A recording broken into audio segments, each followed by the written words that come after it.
자, 그러시면 요한복음 16장 1절에서 11절 말씀 함께 교도할 수 있도록 하겠습니다. 내가 이것을 너희에게 이름은 너희로 실족하지 않게 하려 함이니 사람들이 너희를 출교할 뿐 아니라 때가 이르면 무릇 너희를 죽이는 자가 생각하기를 이것이 하나님을 섬기는 일이라 하리라. 그들이 이런 일을 할 것은 아버지와 나를 알지 못함이라. 오직 너희에게 이 말을 한 것은 너희로 그때를 당하면 내가 너희에게 말한 이것을 기억하게 하려 하며 처음부터 이 말을 하지 아니한 것은 내가 너희와 함께 있었음이라. 지금 내가 나를 보내신 이에게로 가는데 너희 중에서 나더러 어디로 가는지 묻는 자가 없고 도리어 내가 이 말을 함으로 너희 마음에 근심이 가득하였도다.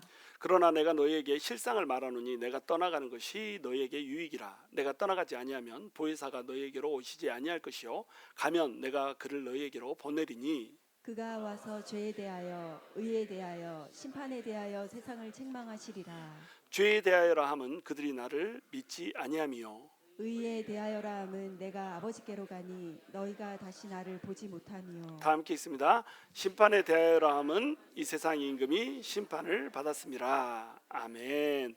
자, 옆에 분들하고 시작하시죠. 당신도 축복받기 원합니다. 자, 다시 한번 인사하시죠. 애만 축복받아야 쓰겠습니까? 우리 하나님만 애가 아니고 우리도 다 전부 하나님의 애입니다. 하나님의 자녀로서 하나님의 복이 풍성하게 임하기를 주님의 이름으로 축원합니다. 오늘은 세상을 책망하신 성령님이라고 하는 제목으로 요한복음 16장 얘기 나누기 원합니다. 오늘 첫 절 보시면 이렇게 나옵니다. 내가 이것을 너희에게 이름은 너희로 실족하지 않게 하려 함이니 15장에서는 예수를 전하는 예수님의 제자들이 세상으로부터 환영을 받는다, 미움을 받는다? 미움을 받는다라고 얘기를 했습니다. 예수님을 믿는 사람들이 예수님을 사랑했고 또 예수님의 사랑을 받았기 때문에 그 사랑을 전하려고 막 복음을 전하고 전도를 하고 막 이러면 나팔을 불어주면서 막 좋아하고 감사하고 이렇게 해줄 것 같잖아요. 굉장히 싫어합니다. 복음을 전해 보셨어요? 안 전해 봤으면 말을 하지 마라. 굉장히 삐딱합니다. 그래서 사실은 내 시간 내서 내 돈 들여가지고 밥 사주면서 와가지고 한번 얘기 좀 들어주세요 하고 얘기를 하고 이렇게 해도 도움을 있는 대로 다 주고 막 도와주고 난 다음에 그래도 한번 말씀 한번 들어보실래요 하고 이제 전도를 해도 딱 하나님 얘기를 꺼내는 순간에 어떻게 합니까? 고기를 싹 돌립니다. 연을 딱 끊어버려요. 근데 그 얘기 다시 한번 할 거면 나한테 오지 마시오 막 이렇게 하고요. 계속해도 그래도 이제 막 복음을 전하고 막 이러면은 이제 심하게 미워합니다. 그러니까 우리는 세상 가운데 가서 복음을 전한다라고 할 때 예수님의 제자로 산다라고 할 때 반드시 미움을 받는다라고 하는 사실을 알아야 됩니다. 근데 그 미움을 받는 것이 보통 미움이 아니란 말이에요. 우리가 미국에나 있으니까 안 믿어, 난 안 믿어 막 이런 정도지 예수님을 배격하는 나라에 가면 목숨을 던져야 될 수도 있다. 이런 정도의 미움을 받는 겁니다. 그래서 이 미움을 받는다라고 하니까 예수님은 떠난다 하고 예수님의 제자가 되어가지고 예수님을 전하면 미움을 받는다 하고 이렇게 하니까 제자들이 근심이 돼야 한대요.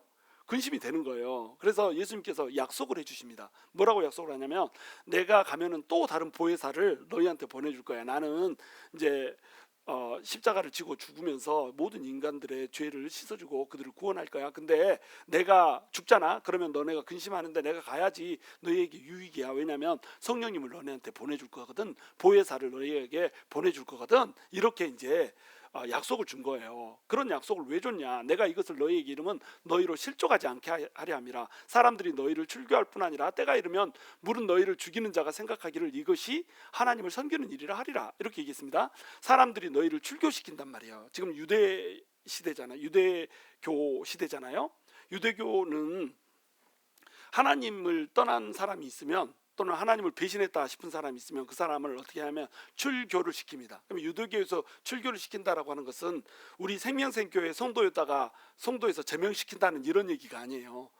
우리 생명생교회에서 제명당하면 여러분 어떻게 하겠어요? 다른 교회로 갑니다. 더 좋은 교회가 천지빛깔이다. 그렇지 않겠어요? 더 좋은 교회는 없습니까? 하여튼 그 여러분 선택에 맡기고요.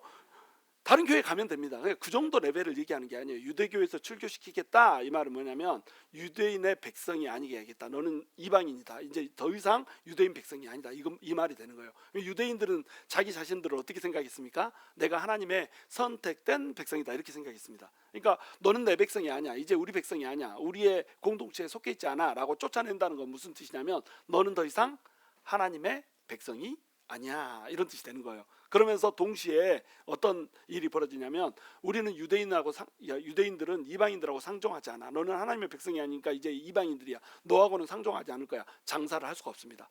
그 사람한테 사지도 않고 팔지도 않고 빌려주지 않고 빌려줄 거면 막 고리대금 해버리고 막 이렇게 합니다. 그러면 먹고 살 수가 있어요 없어요? 먹고 살 수가 없습니다. 그래서 상업의 길이 다 막혀버리고요. 심지어는 죽이기도 합니다. 이것이 출교였어요. 그런데 이렇게 막 출교를 해버리고 경제적인 어려움이 오고 복음을 전했을 뿐인데 하나님한테 그 하나님을 사랑해가지고 사랑을 돌려드리려고 전도를 했을 뿐인데 예수를 믿었을 뿐인데 예수님의 제자로 살려고 했을 뿐인데 그들에게 계속적으로 어려움이 와버린 겁니다. 그러면 어려움이 오면 어떤 생각을 하겠어요? 우리가 믿는 예수님이 있나? 하나님이 진짠가? 예수 믿는데 왜 이렇게 고통이 오지? 예수 믿는 게 왜 이렇게 힘들지? 예수 믿으면 예수님이 만왕의 왕이시기 때문에 오히려 형통해야 되는 거 아닌가? 복이 막 임해야 되는 거 아닌가? 예수 믿으면 만사 형통 이래야 되는 거 아닌가? 이렇게 생각을 할 수가 있다는 겁니다. 그래서 이 길이 아닌 게벼 다른 산을 오르자 이래가지고 예수님을 떠나버린다는 거예요. 이것이 실족한다는 말의 의미입니다. 실족한다는 것은 배교를 의미하는 거예요.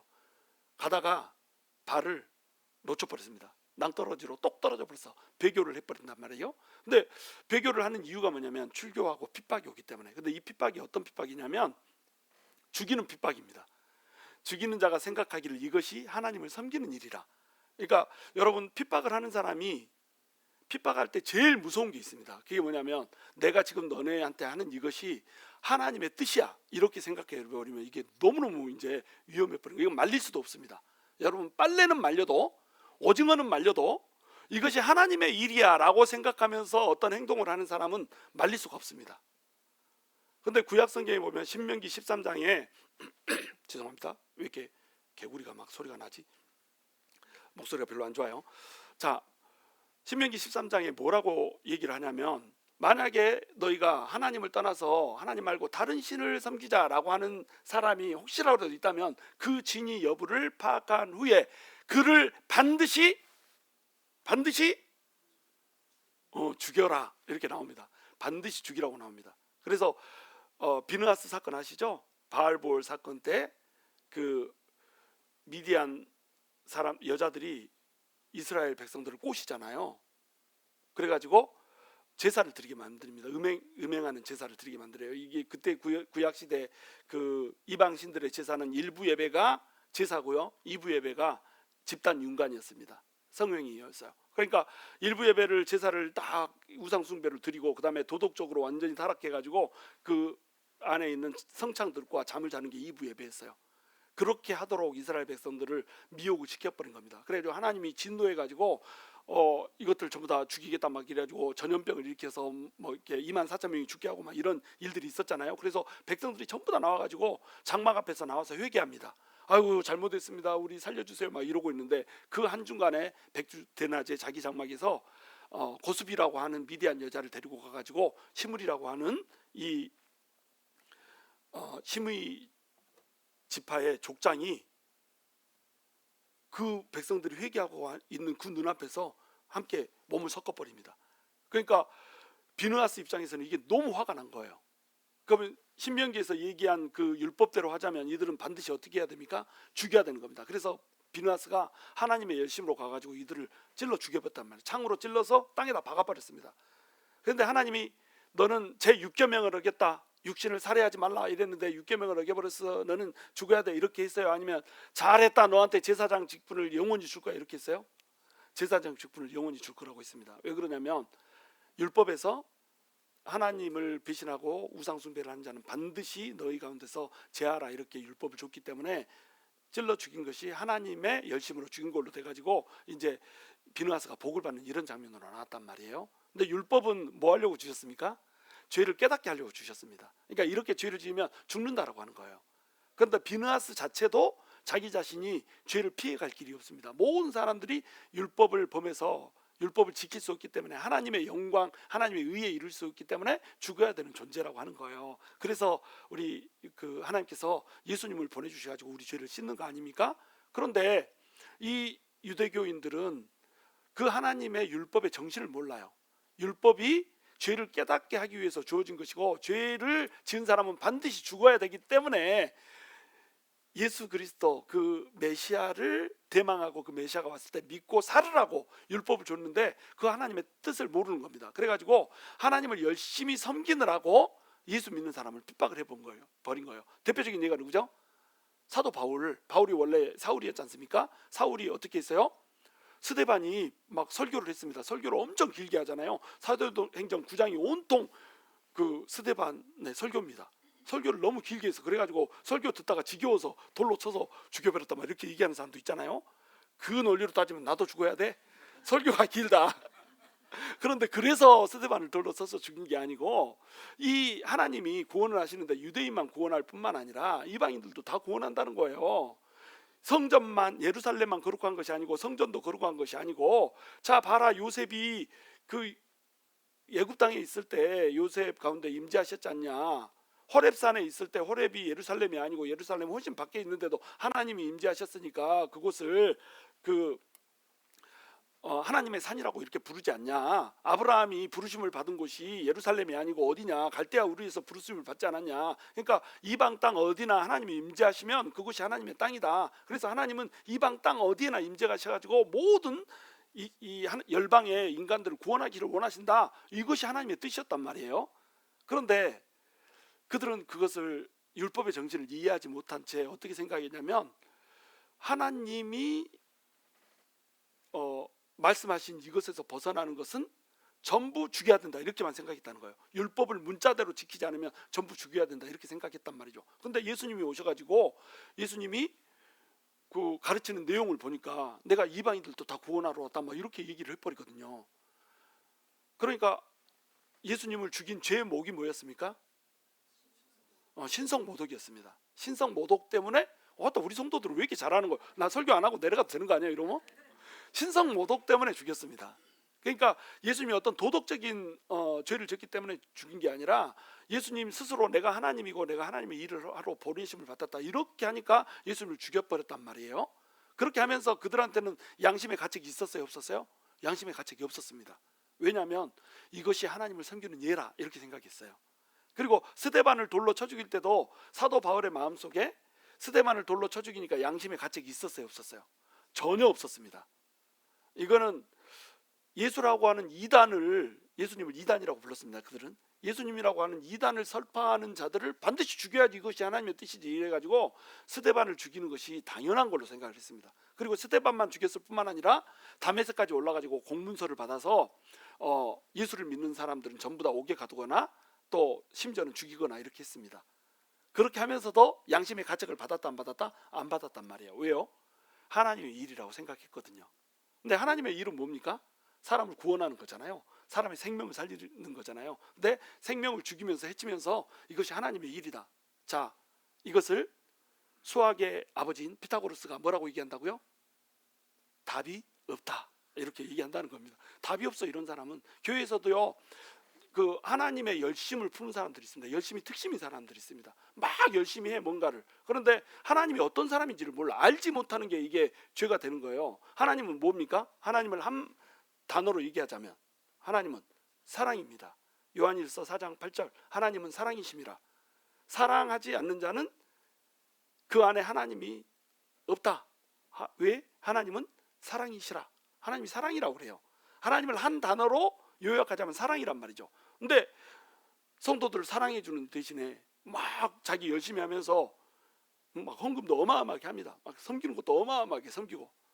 우리 교회는 뭐 헌금을 어마어마하게 하는 사람이 없기 때문에 뭐 할 말은 없지만 하지만 이렇게 하면은 그 사람이 어떻게 돼요? 교회를 들었다 놨다 합니다. 목사도 막 설교를 왜 그따구로 하냐고 짧게 하라고 막 이렇게 하고요.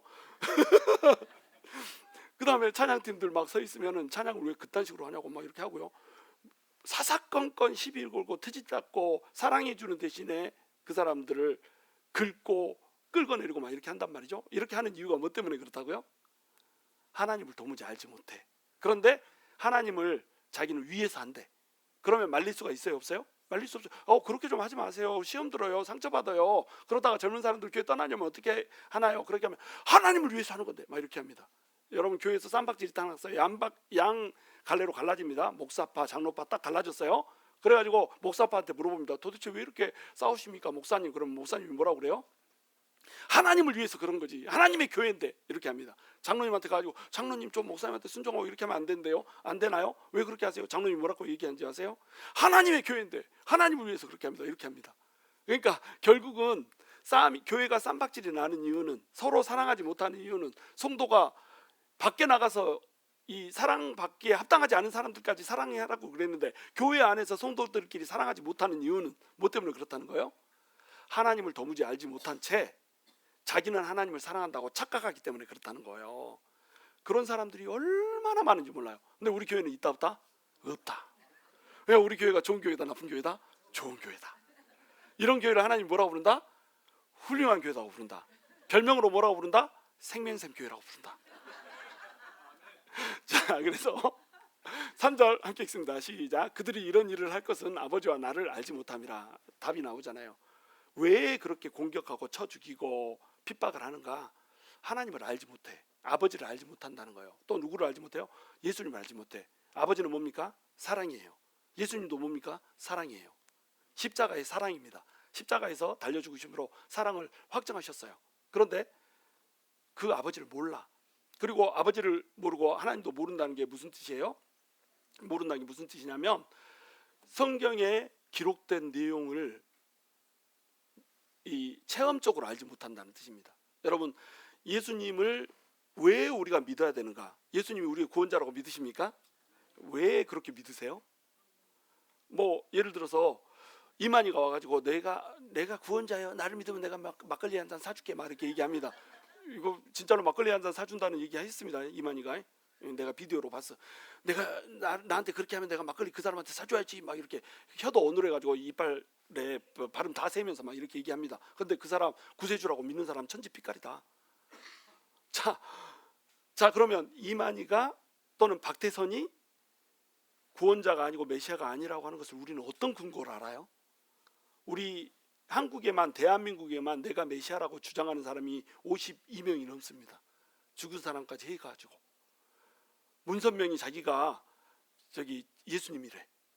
자기를 믿어야 구원받는데. 그리고 문선명이가 죽었더니 그 부인이 나를 믿어야 죽는데. 안상홍이 나를 믿어야지 구원을 받는데 자기가 메시아래. 안상홍이가 죽었더니 그 부인 장길자가 나타나가지고 나를 믿어야 믿는데. 도대체 뭐쩌라는 거야. 다 자기가 메시아래. 자기 믿으면 구원받는데. 그러면 예수님이나 걔들이나 뭐가 다르냔 말이죠. 다를 게 있어요? 다를 게 없습니다. 그런데 어떻게 예수님이 달라지는 거예요?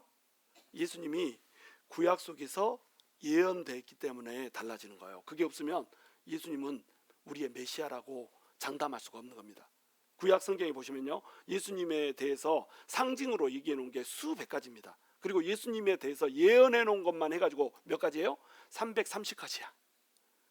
그 예언이 문자 그대로 다 이루어졌습니다. 여러분, 점쟁이한테 찾아갔어요. 점쟁이한테 갔는데 네가 내년에는 결혼할 것이요, 막 이렇게 얘기를 했습니다. 내가 총각이라고 가정하고 내년에 또 결혼하면 안 되지. 네가 내년에는 결혼할 것이요 이렇게 얘기했어요. 근데 내년이 갔는데 진짜 결혼해버린 거야. 그래가지고 야야, 그래서 점쟁이가 용하더라야. 그래가지고 우리 박정필 씨한테도 또 가서 한번 점 한번 봐봐. 그랬더니 너 저기 말년에 딸복 있어. 이래가지고 하은이 지수 말고 딸 하나 더 낳아버렸어. 예? 우리 저 묶어버린 배중구한테 야, 새 가지고 너 저기 아들 난다 이래가지고 아들 난다니까 혹 가가지고 딸만 내시니까 오늘 밤은 자자 해가지고 자가지고 그 다음에 아들을 낳아버렸어. 그러면은 점쟁이가 그렇게 얘기해 주시니까 이 점쟁이를 뭐라고 그래요? 용하다 이렇게 얘기하는 거예요. 2번, 3번이 이렇게 돼버렸잖아. 그러면은 우리 교인 전체가 그 점쟁이한테 간다. 3번만 그대로 이루어져도. 그렇죠? 근데 예수님에 대해서, 사람들에 대해서 분산적으로 예언한 게 아니고 예수님 한 사람에 대해서만 예언이 몇 번이다? 330번이다. 그리고 그 예언을 문자적으로 이루어버린 겁니다. 예수님이 여자의 후손으로 태어날 거다. 처녀의 몸에서 잉태될 거다. 4,000년 전에 예언했고요. 700년 전에 예언했고요. 그 다음에 예수님이 베들레헴에서 태어날 것이다. 베들레헴에서 태어나기 위해서 예수님의 부모들이 어디에 살았습니까? 나사렛에서 살았습니다. 나사렛에서 살았는데 그 자기 사는 본적지에 가서 호적 신고를 해라 이렇게 얘기를 했습니다.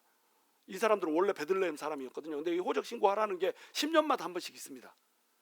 10년마다 한 번씩 있는 것이 하필 예수님을 뵀을 때, 임신했을 때 호적 신고해라 이래가지고 예수님의 부모들이 아기 벤 채로 나사렛에서 베들레헴까지 가가지고 호적 신고를 했다니까요. 그러느라고 예수님이 베들레헴에서 태어나 버렸어.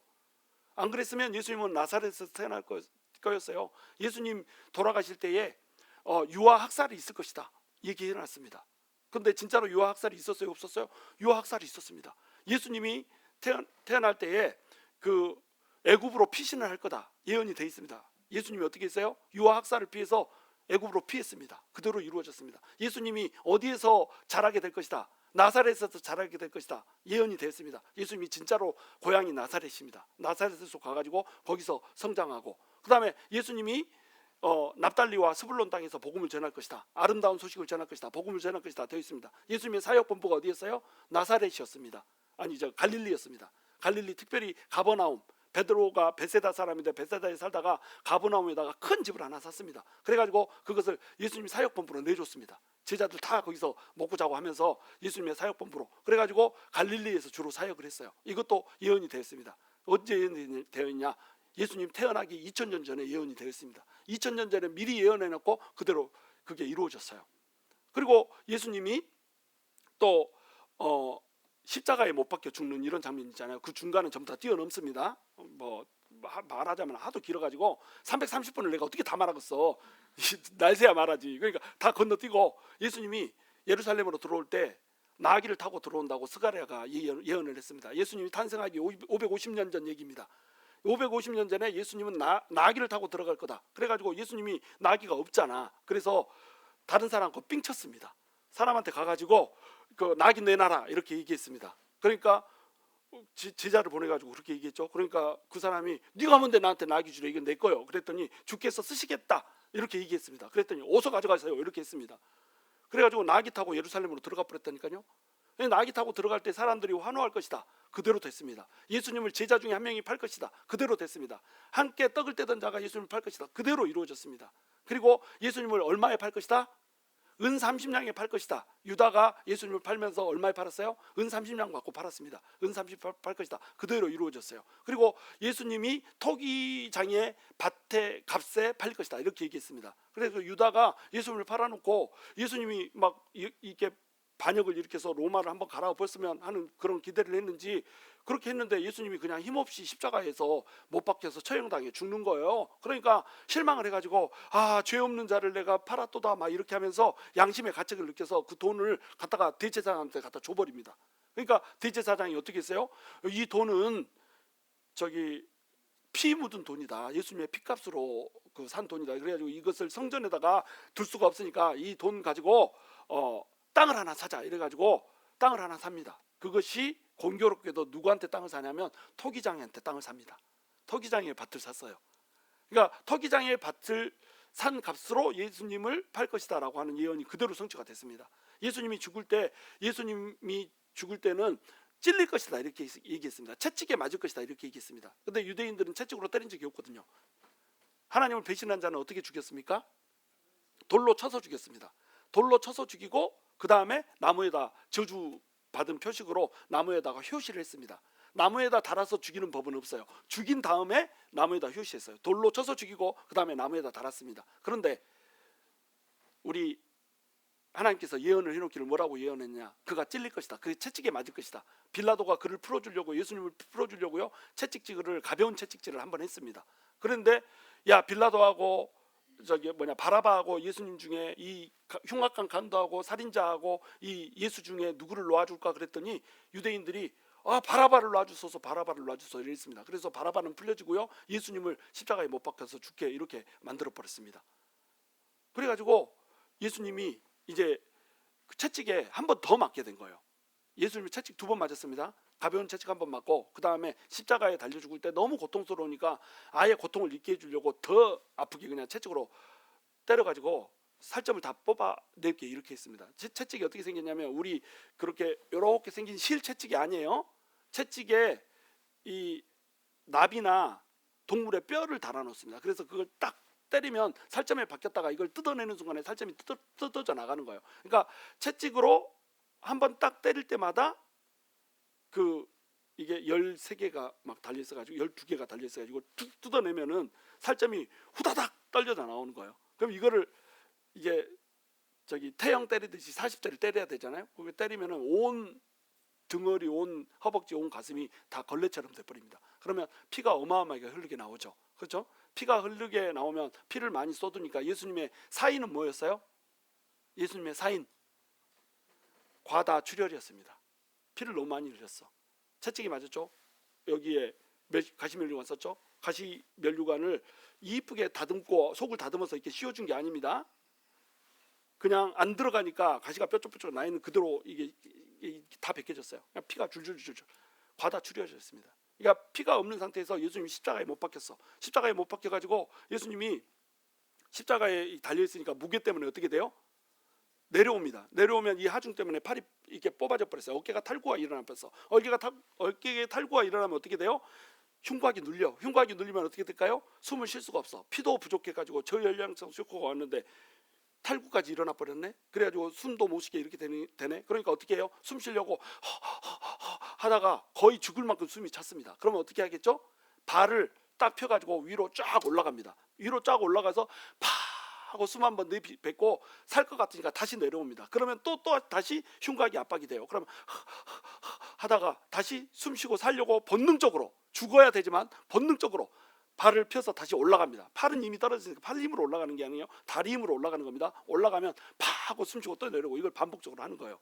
그러다가 빈혈 때문에 과다 출혈 때문에 예수님이 돌아가시게 되는 거예요. 그렇게 해서 심낭에 그런 상태가 되면 저혈량성 쇼크가 오니까 심장에서 몸으로 막 피를 보내주려고 막 심장이 바바바박 뛰잖아요. 그러면서 이 삼투가 일어납니다. 심장이 있고 심낭이 있으면 이 심낭으로 피가 막 고이게 돼요. 물이 고이게 돼요. 이게 물이 고이는 상태에서 어떻게 하냐면 그 노마 병정들이 옆구리를 창으로 찌릅니다. 성경에 나온 예언대로 예언에서 뭐라고 나와요? 찔르게 될 것이다 이렇게 나오죠. 손발이 찔리게 됩니다. 유대인들은 이사야서 53장에 그 손이 찔리게 되고 발이 찔리게 되고 옆구리가 찔리게 될 것이고 그가 찔림은 그의 허물을 인하며 이렇게 나와 있지만 유대인들이 이걸 읽을 때는 도대체 찔린다는 게 뭐야? 뭐에 찔린다는 거야 도대체? 이렇게 생각을 했습니다. 뭔지 이해를 못했어요. 근데 예수님이 딱 오시면서 이것이 그대로 이루어져 버렸습니다. 그들은 이해하지 못했지만 예수님이 십자가에 죽으면서 손과 발에 못이 찔려버렸죠. 그 다음에 옆구리를 창으로 찔러버렸죠. 그래가지고 구멍이 뻥뻥 뚫려버렸습니다. 그것을 오상이라고 부르잖아요. 5가지 상처. 그래서 예수님이 그런 식으로 돌아가시는데 이것이 어떻게 돼 있다고요? 예언이 다 돼 있다니까요. 그리고 예수님이 이제 목마르니까 그 과다 출혈이니까 목이 얼마나 말랐겠어요? 무려 6시간을 십자가에 매달려 있었으니. 그래가지고 예수님께서 가상칠언 중에 한마디 딱 제 짧은 말을 한 게 있습니다. 그게 뭐죠? 딥소 이렇게 했습니다. 딥소 이게 뭔 뜻이에요? 겁나게 깊다 이런 뜻 아닙니다. so deep 아니에요. 딥소 목마르다 이런 뜻입니다. 내가 목마르다 하니까 이제 그 해영에다가 포도주를 묻혀가지고 이렇게 입에다가 해주잖아요. 근데 우리 주님이 어떻게 합니까? 그걸 거절하잖아요. 그것도 성경에 예언돼 있을까요? 안 돼 있을까요? 예언돼 있습니다. 십자가에 예수님 매달려 있는데 예수님 속옷, 통으로 짠 속옷이 있다. 예수님 빤스 아닙니다. 통으로 짠 속옷, 속에다 입는 옷, 받쳐 입는 옷, 그 옷을 입고 있는데 그 옷을 전리품으로 갖자고 로마 병정들이 제비뽑기를 합니다.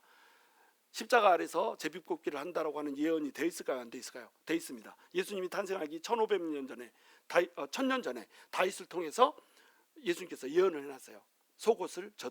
내 속옷을 저들이 갖기 위해서 제비 뽑나이다 이렇게 돼 있습니다. 예언이 다 돼 있어요. 그리고 예수님이 다리뼈가 꺾여지지 않을 것이다. 이것은 예표와 예언으로 다 있습니다. 6월절 어린 양을 먹을 때 이 어린 양을 먹으면서 어린 양의 뼈를 꺾어요, 안 꺾어요? 단 하나도 꺾지를 않습니다. 뼈가 온전히 이루어지게 이렇게 남아있게 이렇게 만들어요. 그래서 시편에서 내 뼈가 온전하여서 내 뼈를 다 셀 수 있나이다. 뼈가 부러지지 않는다라고 예표로도 예언으로 얘기해놨습니다. 6월절 1500년 전에 일어났습니다. 예수님 탄생하기 1500년 전에 예표 상징으로 얘기해 놨고요. 예수님 태어나기 1000년 전에 다리뼈는 부러지지 않을 거라고 예언해 놨습니다. 그런데 다리뼈를 왜 부러뜨리냐? 아까 이렇게 해가지고 예수님이 올라갔다 내려갔다 한다고 그랬죠. 자, 이거를 올라갔다 내려갔다 하면 숨을 쉬고 내려와서 계속 살게 되는 거예요. 십자가에 매달린 채로 숨 쉬고 다시 내려와서 사는 것을 이때 당시에 십자가 형벌을 받았던 사람 중에 제일 오래 산 사람 기록이 며칠이냐면 7일입니다. 여러분 7일 동안 십자가에 매달려서 죽고 싶은데 죽지도 못하고 본능적으로 올라가서 숨 쉬고 내려오고 이런다고 생각해 보세요. 죽고 싶었어요? 안 죽고 싶었어요? 죽고 싶어. 근데 죽지도 못해. 죽을 힘도 없다. 죽을 힘이 없어서 못 죽고 올라갔다 내려갔다를 하는 거예요. 그러면 이 사람한테 은혜를 베풀어 주려면 어떻게 해야 될까요? 은혜를 베풀어 주려면 다리뼈를 똑같 부러뜨려 주는 겁니다. 다리뼈를 부러뜨려 주면 손은 이미 팔이 탈골이 됐기 때문에 위로 올라가지 못하죠. 다리뼈를 부러뜨리면 어떻게 돼요? 다리뼈를 부러뜨리면은 다리뼈로 올라갔었으니까 다리뼈가 부러졌으니까 이제 올라가요, 못 올라가. 그래서 이제 질식해서 죽는 거예요. 그러면 그것이 다리뼈를 부러뜨린 것이 해코지가 아니라 뭐다? 은혜다, 은혜. 그래서 양쪽에 있는 강도들은 다리뼈를 부러뜨렸습니다. 근데 예수님의 다리뼈는 부러뜨렸어요, 안 부러뜨렸어요? 죽이려고 봤더니 이미 과다출혈로 죽어 있어. 그러니까 죽일 필요가 없겠다. 다리뼈는 부러뜨릴 필요가 없겠다. 그래서 옆구리를 창으로 한번 찔러볼까? 그리고 옆구리를 창으로 딱 찔렀습니다. 그랬더니 어떻게 됐어요? 물과 피가 쏟아져 나왔다. 물과 피가 왜 쏟아져 나왔을까요? 저혈량성 썩혔거든. 삼투가 이루어서 심막에 물이 차 있습니다. 그래서 창에 들어가면 물이 먼저 나오고요. 심장을 뚫는 순간에 피가 나오는 거예요. 그래서 물과 피가 나온 겁니다. 과학적으로 그렇게 돼 있어요. 자, 그래서 그것이 예언이 돼 있다 안 돼 있다? 예언이 돼 있습니다. 그리고 십자가에 못 박혀 죽을 때에 양쪽에 누가 달리죠? 행악자 두 강도가 달립니다.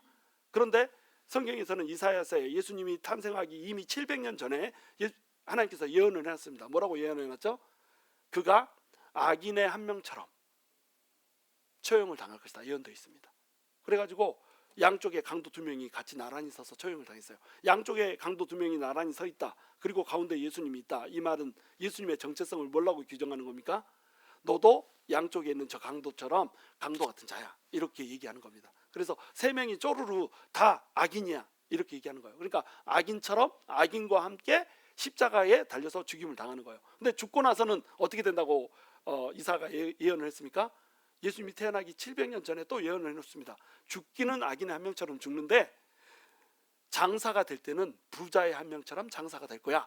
이래가지고 누가 등장하냐면 아리마대 요셉이라고 하는 사람이 등장을 합니다. 그 아리마대 요셉이 엄청 부자였습니다. 그리고 아리마대 요셉하고 또 나란히 등장하는 사람이 하나 있죠. 니신데 니코네코니 이게 아니고 니코데모라고 하는 사람입니다. 니코데모라고 하는 사람도 어마무시하게 부자였습니다. 이 두 사람은 산헤드린 공의원 의원이었습니다. 유대인들의 가장 높은 행정관들이었어요. 그런데 이들은 예수님을 믿는 것이 자기 가진 것을 다 잃을까 봐 숨어서 몰래 예수님을 믿는 자들이었어요. 근데 예수님이 마지막 죽는 순간에 이때만큼 내가 일어나야겠다 그래야 일어나 가지고 아리마대 요셉이 자기 죽으면 묻히려고 사놨던 이쁜 그 묘실을 부자의 묘실을 예수님의 장사하는 대로 내어줍니다. 그래서 실제로 예언된 대로 700년 전에 예언된 대로 부자의 묘실에 장사가 되게 된 거예요. 그게 한 스토리가 아닙니다. 예언된 것이 이루어지는 스토리예요. 그리고 니고데모가 향품을 100근을 사다가 100근이면 우리 빌딩 값이요. 향품이 어마어마하게 비쌌습니다. 아무렇게나 얻을 수 있는 지금 우리 부하종 그런 거 아니요. 그때 당시는 이게 어마어마하게 비싼 향품인데 그것을 100근이나 얻어다가 이것을 세마포로 감아버렸습니다. 그것을 해가지고 세마포로 감는 것은 부자들이나 그렇게 했거든요. 그러니까 부자처럼 장사가 됐어요. 이 모든 것이 어땠다고요? 전부 예언돼 있다. 그리고 죽은 지 3일 만에 예수님이 부활할 것이다. 이것도 예언돼 있다. 자, 그러면 성경을 아는 사람이라고 한다면 그리고 예수님의 인생을 봐온 사람이라고 한다면 성경을 비추어서 예수님이 메시아라고 하는 사실을 알아볼 수 있어요, 없어요? 알아볼 수 있다라고 하는 겁니다. 그런데 그들이 하나님을 아버지와 나를 알지를 못하는 거예요. 이것이 죄가 되는 겁니다.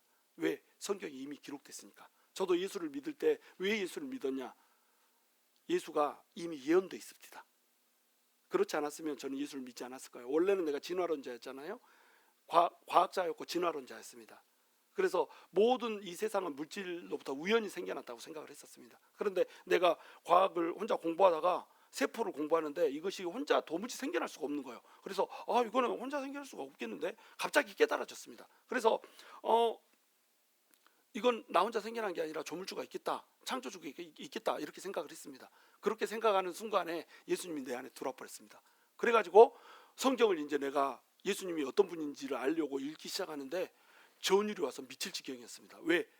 예수님에 대해서 예언이 돼 있고 예편이 있는데 예표만 수백 가지고요, 예언만 330가지고요. 저 연구하면서 읽잖아요. 연구를 하는데 매일 통곡하지 않을 수가 없었어요. 와, 이렇게 날 사랑해 주셨다고? 이것이 막 맺혀지는데 일렁이는 쓰나미처럼 막 예수님의 사랑이 내 가슴으로 밀려오는 거예요. 왜? 예언되어 있기 때문에. 그러니까 예수님 말고 다른 존재들은 가짜인 겁니다. 예언이 안 돼 있거든요. 이만희 온다고 예언되어 있어요? 박태선이가 온다고 예언되어 있습니까? 문선명이가 온다고 예언되어 있습니까? 그들의 삶을 보면 전혀 성경에 기록되어 있지 않습니다. 근데 예수님은 성경에 무려 330번 예언을 해놓고 그 예언을 한 사람의 몸에 다 이루었다. 성경을 알면, 아버지를 알면, 그래서 예수 그리스도를 알면 예수 그리스도가 메시아라고 하는 사실을 알 수밖에 없다는 거예요. 이거를 알고도, 성경에 예언된 이 내용을 알고도 예수님의 생애를 보면서 예수님을 구원자로 믿지 못하면 그 사람은 미련한 사람인 겁니다. 그렇지 않아요? 3번만 점쟁이가 맞춰도 용하다고 거기 찾아간다며. 자, 전보로 간 사람들 있죠? 전보로 간 사람, 예수 믿으면서도 전보로 간 사람 있어 없어? 없어요? 있어요?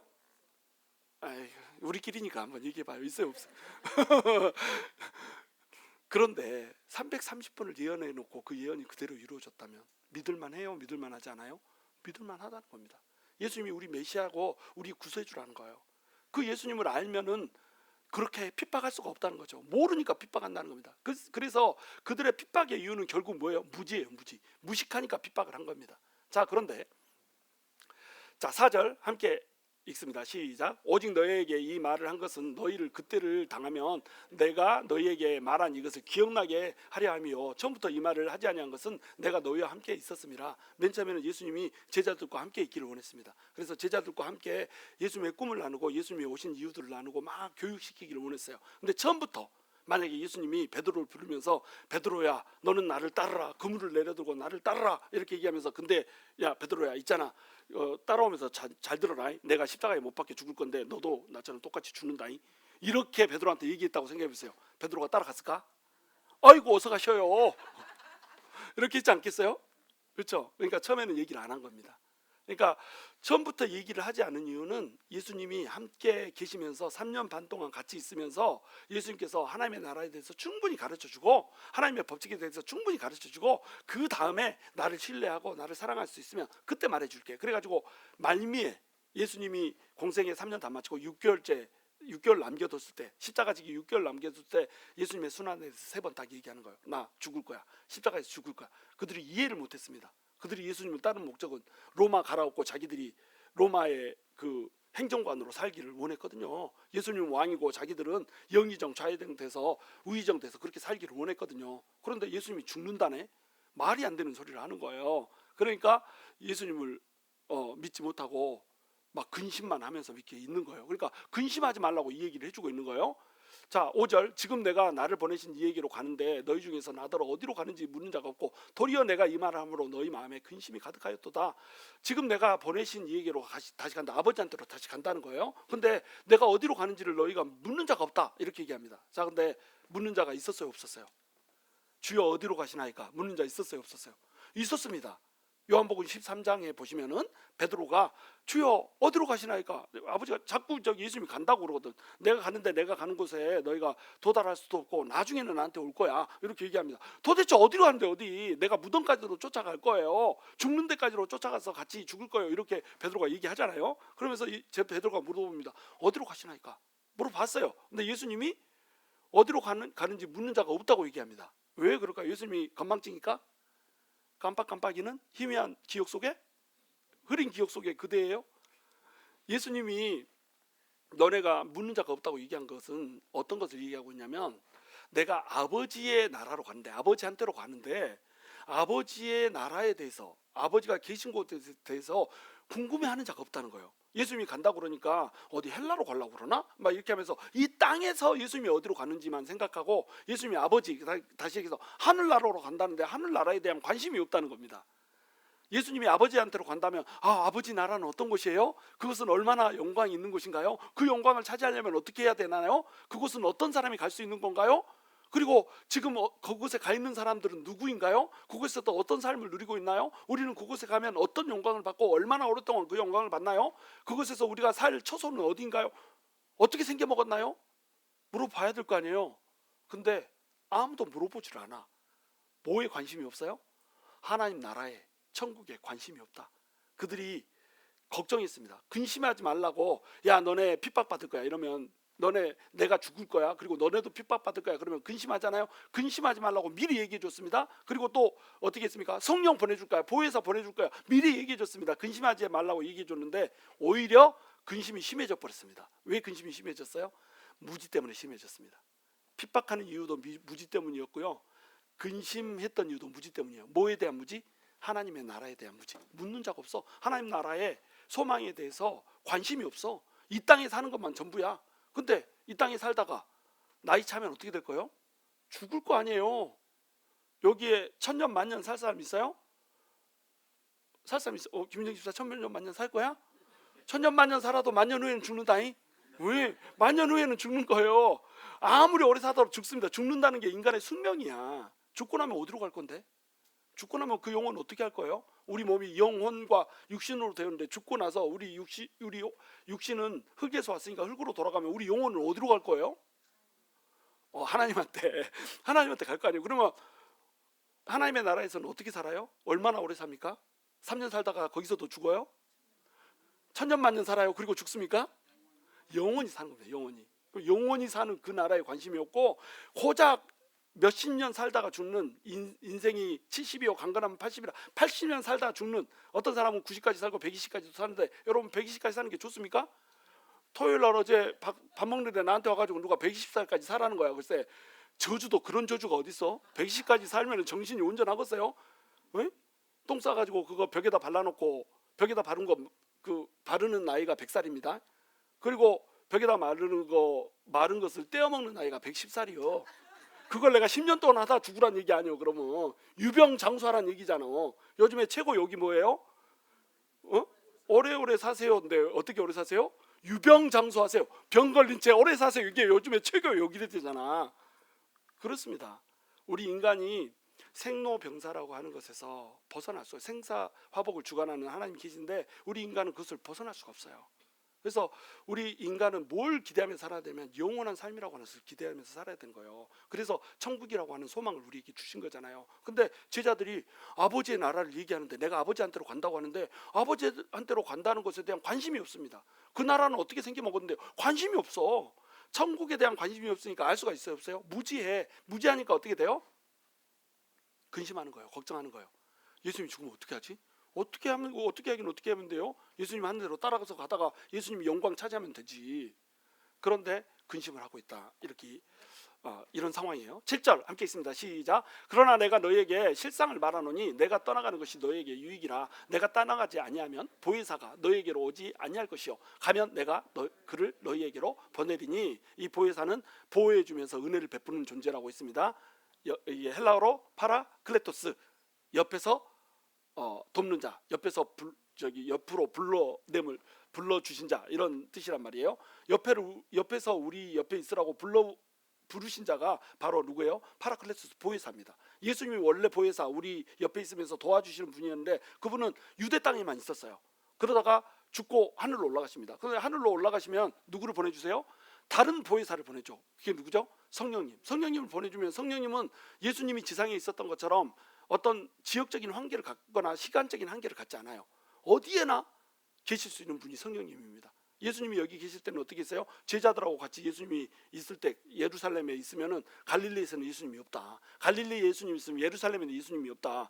그리고 유대 땅에 예수님이 머물러 있기 때문에 대한민국에 있는 사람들은 예수님을 만나본 적이 없다.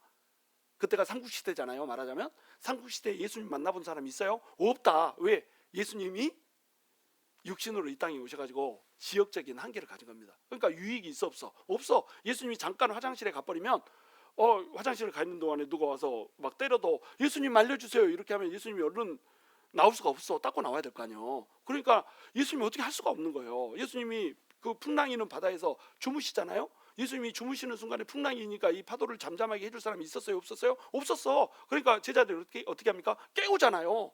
깨우니까 그때서야 예수님이 야 내가 잠자서 미안하다야 이렇게 예수님 얘기 안 합니다. 예수님이 꾸짖어 불어요. 어떻게 믿음이 없냐 이것들아. 내가 어느 때까지 너네랑 같이 하랴 이러고 꾸짖고 뭣도 꾸짖어요? 파도도 꾸짖습니다. 그래가지고 파도가 잠잠해지잖아요. 예수님이 그 배에 안 타 있었으면 어떻게 할 뻔했어요? 다 죽어버렸지. 그렇잖아요. 그러니까 이런 한계들을 예수님이 가지고 있는데 예수님이 가면은 성령님을 보내주니까 이제 유익이 펼쳐진다라고 하는 거예요. 근데 그 성령님이 오시면 우리한테 해주는 일이 있는데 그 해주는 일을 세 가지로 딱 얘기를 합니다. 그 세 가지 중에 세 가지를 전부 얘기하면 오늘 여러분이 밥을 못 먹고 집을 가야 된다. 벌써 12시 11분이다. 나에게 주어진 시간은 앞으로 10분밖에 없다. 자, 그러니까 이제 제가 몇 가지를 얘기할까요? 한 가지만 얘기할 겁니다. 근데 이 한 가지에 세 가지가 들어있는 거예요. 한 가지인데 세 가지가 들어있어요. 자, 함께 읽습니다. 8절 시작. 그가 와서 죄에 대하여 의에 대하여 심판에 대하여 세상을 책망하시리라. 우리 예수님이 오셔가지고 성령님이 오셔가지고 하는 일이 있는데 세 가지 일 중에 첫 번째 일이 뭐냐면 책망하시는 일입니다. 뭐에 대해서 책망을 하세요? 세상에 대해서 책망을 해요. 세상을 책망을 해요. 뭐에 대해서? 죄에 대해서, 의에 대해서, 심판에 대해서. 그러면 죄에 대해서 책망하신다 이 말은 조금 이해가 되죠. 근데 의에 대해서 책망을 해보러? 의로운데 왜 책망을 하지? 또 심판에 대해서 책망을 해보러? 심판은 우리 주님이 하는 건데 왜 책망을 한다는 거지? 이해가 잘 안 되죠. 이 책망이라고 하는 단어가 헬라어로 엘랑코. 자, 따라서 시작. 엘랑코. 엘랑코니까 뭐 말랑코 이래가지고 누구 성형 수술을 해가지고 실리콘을 코에다 넣나 이렇게 생각하면 안 돼요. 엘랑코 이 단어는 무슨 뜻이냐면 깨우치게 하다 이런 뜻입니다. 근데 깨우치게 하는데 어떤 잘못을 했을 때, 잘못 알고 있을 때, 잘못 이해하고 있을 때 그것은 잘못이야. 아니야 그런 거 아니고 이거야 이렇게 고쳐주면 이게 무슨 뜻이 되겠어요? 책망한다는 뜻이 되는 거예요. 우리말로 번역할 때 깨우쳐 주리라, 가르쳐 주리라 이렇게 번역하지 않고 책망하시리라 이렇게 번역을 해놓은 이유를 알겠죠. 너네가 죄에 대해서, 의에 대해서, 심판에 대해서 잘못 알고 있는 것이 있다는 거예요. 그러니까 그것은 틀렸어. 내가 진짜를 가르쳐 줄게. 성령님이 오면 그 진짜를 가르쳐 줄 거야. 내 영이 와서 어떤 것이 진짜 죄고 어떤 것이 진짜 의고 어떤 것이 진짜 심판인지를 가르쳐 줄 거야. 이렇게 해주겠다라고 하는 거예요. 그래서 첫 번째 죄에 대하여라 하면 그들이 나를 믿지 아니하며 이렇게 얘기했죠. 뭘 죄라고 얘기했어요? 예수님을 믿지 않는 것을 죄라고 얘기해놨습니다. 이거 이해가 되지 않죠. 예수님을 안 믿는 게 왜 죄야? 이게 왜 죄냐면요. 자, 죄의 개념부터 알아야 됩니다. 죄를 히브리어로 뭐라고 그러죠? 하타. 그것도 모르네. 자, 죄를 히브리어로 뭐라고 하죠? 하타. 그것도 모르네. 뭐라고 한다고요? 하타. 그것도 모르네. 힌트를 줬는데 대답을 안 하면 돼. 하타입니다. 하타. 히브리어로 죄는 하타. 헬라어로는 하말티. 야, 하말티까지 나오는데 하말티아입니다. 하말티아. 하타 하말티아. 이게 히브리어도 하타, 헬라어로 하말티아. 근데 이 뜻이 똑같습니다. 뜻이 뭔 뜻이냐면 관역에서 벗어나다 이런 뜻입니다. 활을 쏘는데 활이 관역을 맞춰야 되잖아요. 관역에서 벗어나면 이게 죄라는 거예요. 근데 이 관역은 도대체 뭐냐? 이 관역이 어떤 관점으로 보냐에 따라 달라질 수가 있어요. 예수를 믿지 않는 사람은 세상 법이 관역입니다. 세상 법에서 벗어나면 이게 죄야. 그렇죠? 근데 죄를 지었어. 1계명부터 10계명을 어겼습니다. 죄를 지었어. 근데 죄를 잘 숨겼어. 11계명을 지켜버렸다. 11계명이 뭐예요? 들키지 말라. 들키지 말라는 계명을 딱 지켜버렸어. 그래가지고 1계명부터 10계명까지 다 어겼는데 11계명을 지켜버렸어. 그래가지고 안 들켜버렸어. 그러면 죄예요? 아니에요? 죄가 아닙니다. 감옥에 안 가요. 근데 들켜버렸어. 10계명 중에 한 8계명을 재가지고 팔뚝을 자를지라도 도둑질을 하지 말라 이래가지고 들켜버렸어. 그래가지고 들켜서 도둑질한 걸로 기소를 당했네. 변호사를 비싼 놈을 사버렸어. 그래가지고 그 변호사가 변호를 너무 잘해버려가지고 너는 무죄 이래버렸어. 죄가 있어요 없어요? 죄가 없습니다. 무죄 선고 땅 때려버립니다. 죄를 지었어도 변호사만 잘 만나면 죄가 없다. 이것이 세상 법이에요. 근데 하나님이 죄를 판단하세요. 그럼 하나님이 판단하시면 표적은 뭐가 돼요? 관역은 뭐가 되는 거예요? 하나님의 뜻이 되는 겁니다. 하나님의 뜻에서 벗어난 모든 것이 죄가 되는 거예요. 자, 그러면 1계명부터 10계명까지 다 지었어도 11계명 지켜서 안 들켰어. 그러면 이게 죄일까요? 아닐까요? 하나님 앞에? 하나님 앞에 안 들킬 수가 없는 겁니다. 하나님이 모든 걸 아는데, 우리 심중을 아는데 죄입니다. 그런데 하나님 앞에서 죄인이 아는 사람이 있을 수 있을까요? 없습니다. 어떤 사람들이 이렇게 얘기합니다. 막 침찍 붙으면서 아니, 착한 사람이 천국 가야 되는 거 아니야? 막 이렇게 얘기합니다. 여러분, 착한 사람이 천국 가는 거 맞아요? 틀려요? 맞습니다. 착한 사람이 천국 가야 됩니다. 근데 착하다는 건 누가 결정해요? 하나님이 결정합니다. 왜냐하면 천국으로 가는 거잖아요. 착한 사람이 천국 간다면서요. 천국 가려면 그러면 천국의 주인인 하나님이 착하다 만다를 결정해야 될 거 아니에요. 하나님의 커트라인은 몇 점? 100점. 100점 맞아야 천국 갑니다. 여러분 100점 맞을 정도로 착하십니까? 세상 사람들이 이렇게 합니다. 내가 감옥에 갈 만큼 죄진 적이 없어. 여러분, 감옥에 간 사람들도요, 연쇄살인범 10명 살인한 사람 보고 1명 죽인 사람이 어떻게 얘기한 줄 아세요? 저 자랑무도한 스키, 이렇게 얘기합니다. 차이코프스키라고 얘기 안 하고 자랑무도한 스키 이렇게 얘기합니다. 다 러시아에서 온 애들이 만나는 거잖아요. 이 스키 저 스키 하면서, 이놈 스키 저 스키 하면서, 차이코프스키 하면서 스키 하면서 러시아 애들끼리 만나가지고 서로 욕하면서 네가 죄가 더 큰 놈이다 이놈 새끼야 막 이렇게 얘기합니다. 그렇죠? 그러니까 어떤 잣대를 대냐에 따라서 죄의 이 개념이 달라지는 거예요. 근데 하나님이 하나님의 잣대로 딱 들이대십니다. 그래, 내 잣대로 한번 재보자. 착한 사람 잣대로 재보자. 이 잣대, 천국에서부터 내려오는, 하늘에서부터 내려오는 이 잣대, 여기에 이를 만한 선함이 너한테 있어? 있어요? 없어요? 없습니다. 모든 사람이 죄인입니다. 전부 다 죽어야 됩니다. 그런데 전부 다 죽는 것을 하나님이 원해요, 원하잖아요? 하나님이 원하지 않아요. 하나님의 뜻은 뭐냐면 모든 사람이 회개하여 하나님께로 예수님께로 돌이키고 예수님을 믿어서 구원을 받는 거, 이것이 하나님의 뜻입니다. 이제 관역이 새로 설정이 됐어요. 원래 관역은 뭐였습니까? 너네가 죄짓지 말고 살아, 이게 관역이었어요. 이게 십계명에 표현되어 있습니다. 그런데 하나님이 관역을 새로 만드셨습니다. 이건 아예 새로 만든 게 아니고 옛날부터 이미 예언된 관역이죠. 아까 설명한 것처럼 그 관역을 딱 세웠습니다. 그 관역이 뭐냐면 예수를 믿으면 그 예수가 너네 죄를 대신 감당해서 피를 흘리고 죽을 거야.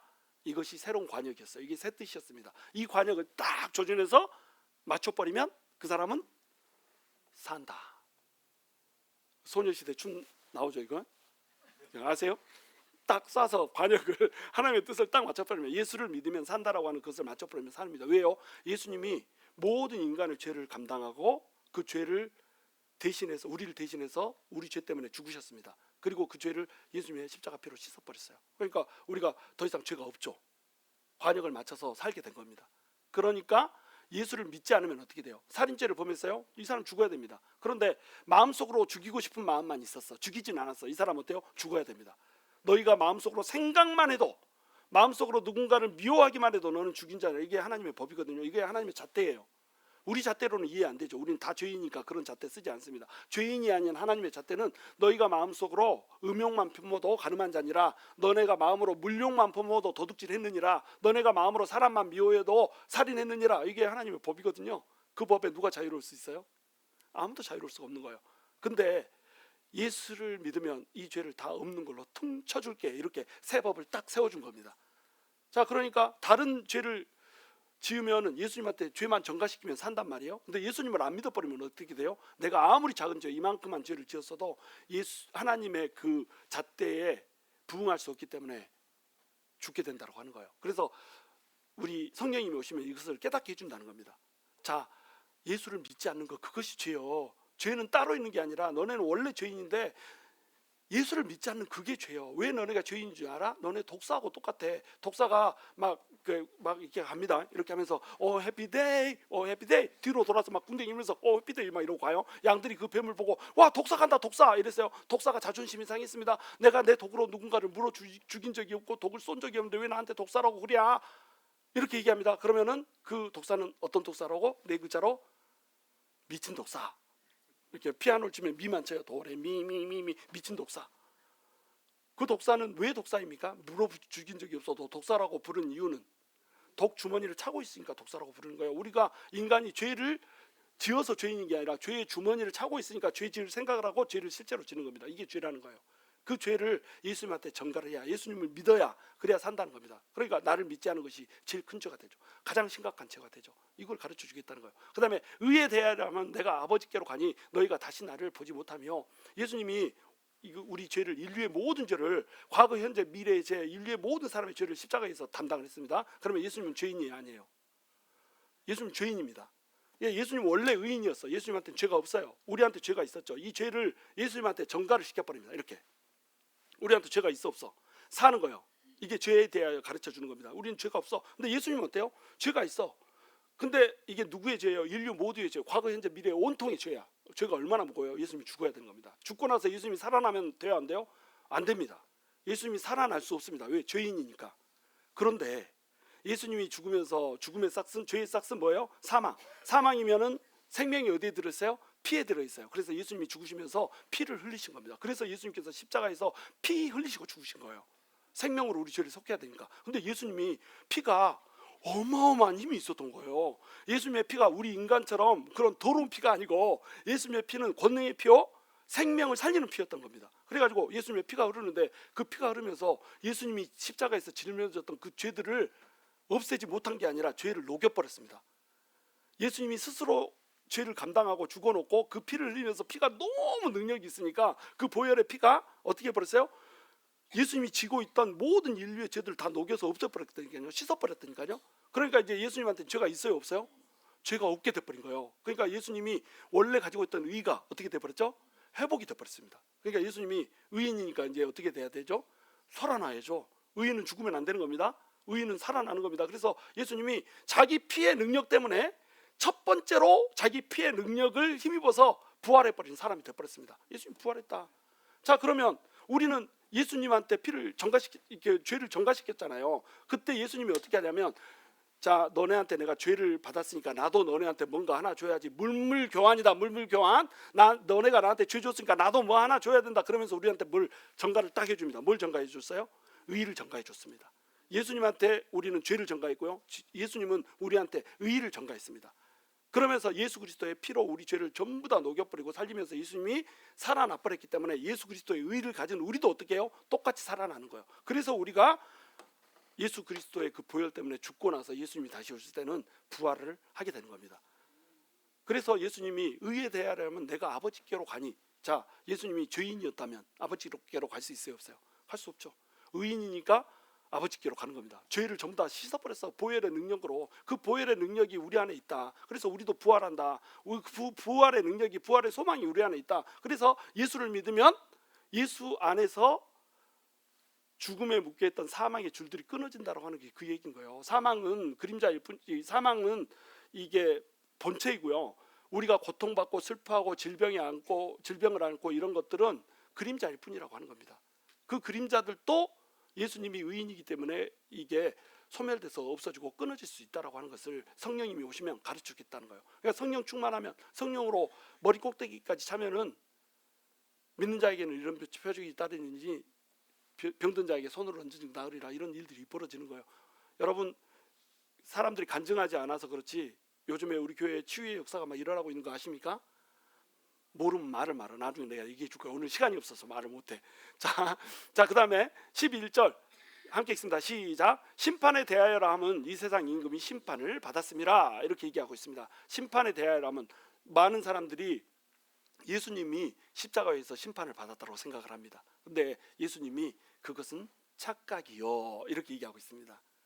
예수님이 우리 죄를 대신 지고 십자가에서 심판 받았잖아요. 율법의 정죄를 받았잖아요. 그런데 예수님이 그 보혈의 피로 그 모든 죄를 녹여버리고 다시 살아나 버렸어요. 자, 다시 살아났다, 이 말은 무엇입니까? 사망의 권세를 끊어버렸다는 거잖아요. 사망의 권세는 누가 갖고 있는 겁니까? 마귀가 갖고 있는 거죠. 죄를 가지고, 우리가 죄를 지었으니까 넌 죽어야 돼, 그래가지고 우리를 죽이는 거거든요. 그래서 예수님을 십자가에서 죽였습니다. 유대인들의 자기 의, 나는 의로워, 하나님 앞에 나는 의로워 하는 자기 의와 헬라인들의 지혜, 그리고 로마인들의 파워, 이 세 가지가 합쳐서 만들어진 합작품이 뭐냐면 십자가예요.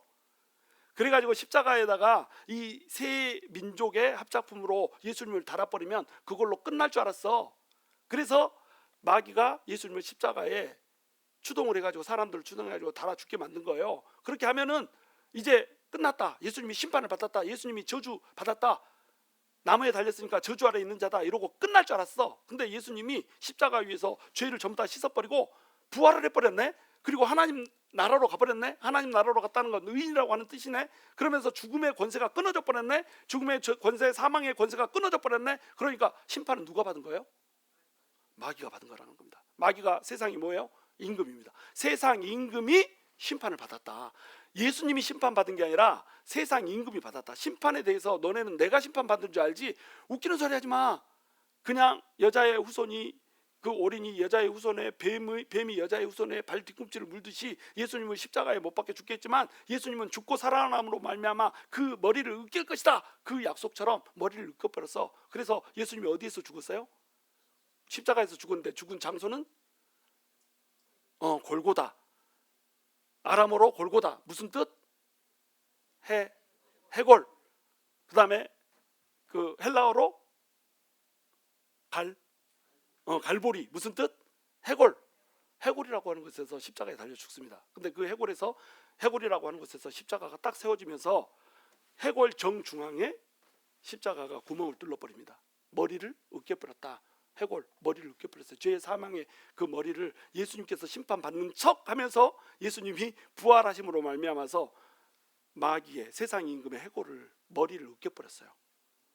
그 머리를 으깬 걸로 말미암아서 우리는 심판에 이르지 않고 세상 임금의 손아귀에서 벗어나서 왕처럼 살아가는 겁니다.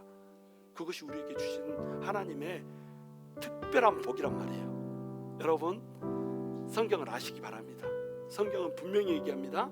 예수 그리스도가 우리의 그리스도라고 하는 거 330번이나 예언을 해놓고 수백 번의 예표를 통해서 상징을 통해서 보여준 다음에 그 모습 그대로 왔습니다. 예수님이 여러분의 메시아입니다. 그 메시아가 우리를 죄에서 속했고요, 우리를 의인이라고 불렀고요, 우리가 심판받지 않는 존재라고 말씀해 주셨습니다. 자, 이제 우리는 그 예수 그리스도의 보혈의 피의 능력으로 살아가고 있습니다.